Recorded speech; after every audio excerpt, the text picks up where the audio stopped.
to? Nakain ko na. Oh, ito, pagkain para sa'yo. Pagpasensyahan mo ng nanay mo, ha? Salamat po. Sana ikaw na lang yung naging nanay ko. Hoy anak, pumasok ka nga dito. Sige na. A few moments later. Nay! Hindi ikaw yung tunay kong nanay! Ha? Ano ba nagsasabi mo? Bakit hindi nakalagay dito yung pangalan mo? Sinungaling nga papel na yan.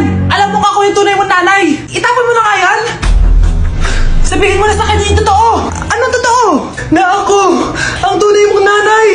Ikaw yung tunay kong nanay? Nagpapatawa ka ba? Eh sa akin lumabas yan eh. Ano ba talaga? Magpa-DNA test na lang tayo. Malalaman ko na kung sino totoong nanay. Ang tunay mong nanay ay... siya! Siya yung nanay ko?